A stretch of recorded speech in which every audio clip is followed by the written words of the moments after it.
sweetheart. How you doing? Hey, how are you? Wonderful.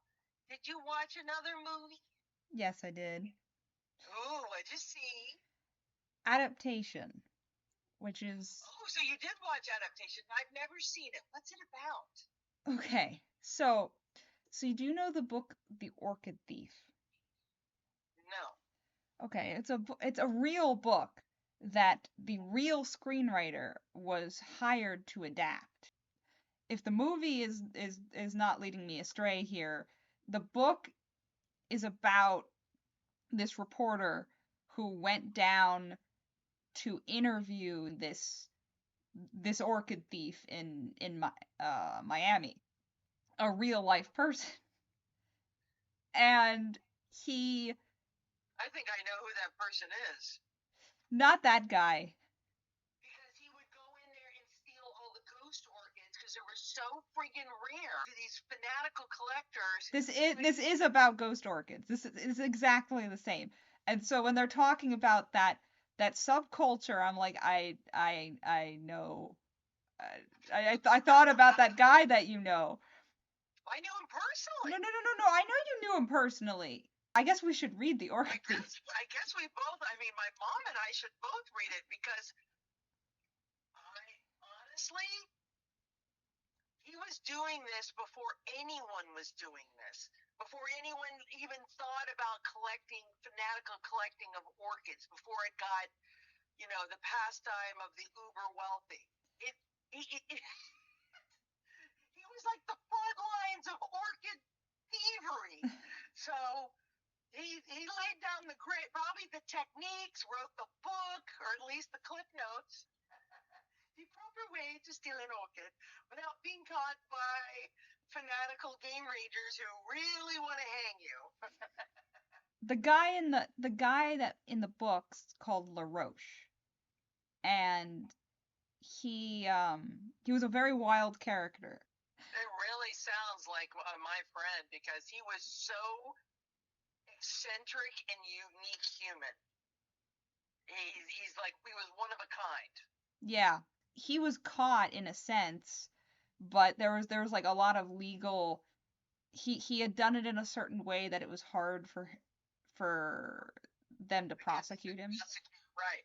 Because it's not like orchids are fingerprinted, right? No, no, no. They caught him. They caught him. But there was, They caught him in the act. They caught him in the act. according to the movie, it starts on the set of Being John Malkovich, which I saw yesterday. And Okay. he got the worst writer's block he had ever gotten in his life. And so instead of turning in a script about the orchid thief, he wrote a script, he turned in a script about him struggling to adapt Orchid Thief.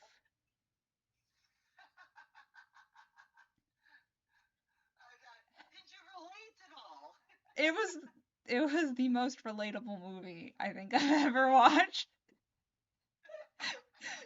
It's such a writer movie. Like just it's very relatable for anyone who does that sort of work.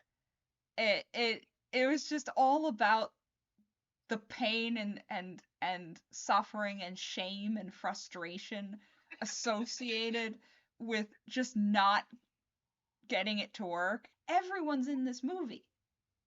Tilda Swinton is the person who gives him the job to Oh, write the I screenplay. love her. Yeah, yeah. She's great in a very small part, but she's awesome.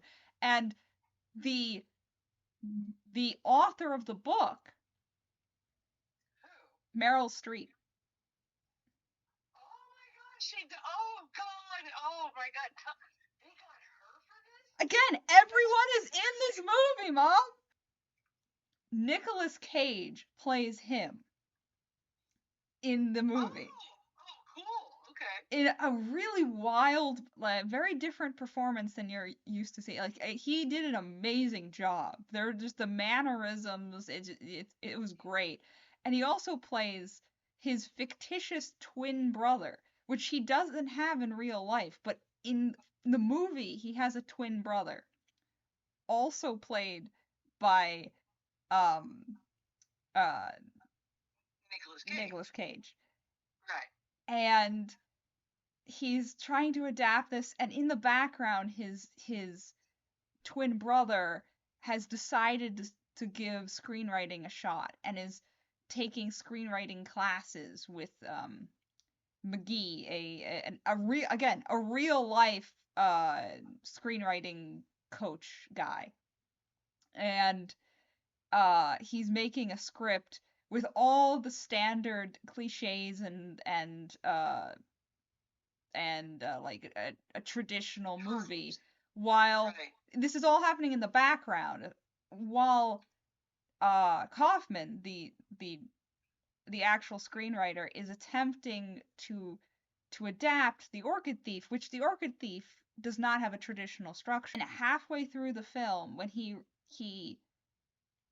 he goes to he finally caves in and goes to one of those screenwriting classes that his brother is going to with this Uh-huh. real life guy played Right. by, oh my god, it escapes me, but it's played Brian Cox. Okay. And in a not, as I understand it, not very accurate portrayal of this guy. Um but he agreed to be portrayed in. He agreed to be portrayed as this manner. Yeah, when he got the screenplay, the McGee apparently at some point there was a swamp monster that kills someone, and he's like, "You, I'll be in it if you take out the swamp monster, because I am happy to be portrayed in a movie, but I will not be portrayed in a bad movie." Monster. So wait a minute. They were trying to put a skunk ape into the the the movie. You have to understand, the gimmick of the movie is when he finally reaches out to his brother to help him with the screenplay. The movie has a tonal shift, and it it basically is clear that for the rest of the film, his brother wrote the screenplay. Oh, So it's very obvious. the So tone, that's where the swamp monster comes in. the story, no, the swamp monster never appears. It was removed because this guy asked it to be removed. But Yeah, but the brother wanted to put it in, right? the brother doesn't exist.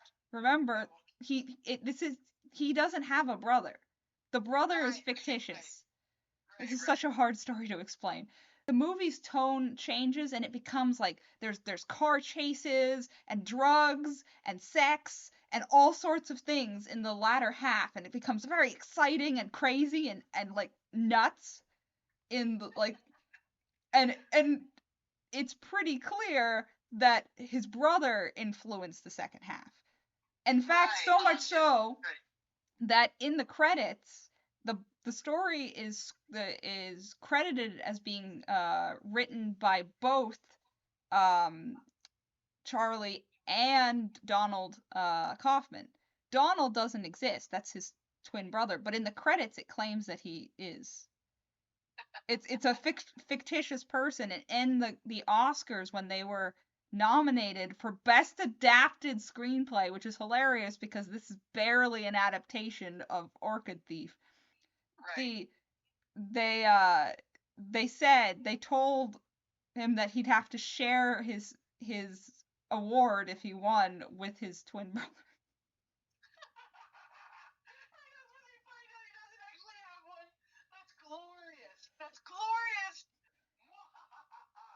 I can't imagine what people thought when they read this screenplay. First of all, he didn't tell anyone he was doing this. He submitted this as his adaptation of The Orchid Thief to the people who hired him.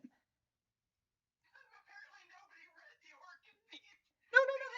They obviously knew.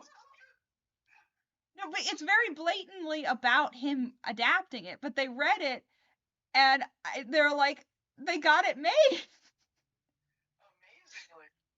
Amazingly. I feel bad for the author, because can you imagine? So the author, that she had final say. It would not get made unless she agreed to it. But the moment she read it, she said hell no. And fair, because like the latter half of the story, I mean the story implies that she has a terrible relationship with her husband, that she ends up cheating on him with the orchid thief, that she takes orchid drugs, and Oh my God. she said no. And then somehow they didn't pressure her. They left her alone, and then she agreed to it. And she can't believe she agreed to it because it's wild.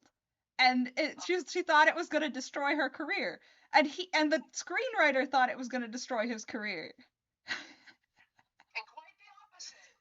And and they had never met each other until like a year into production.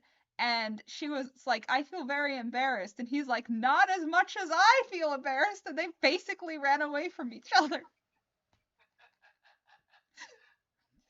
Oh my It gosh. was it was crazy. Probably hit a little bit closer to home than was comfortable.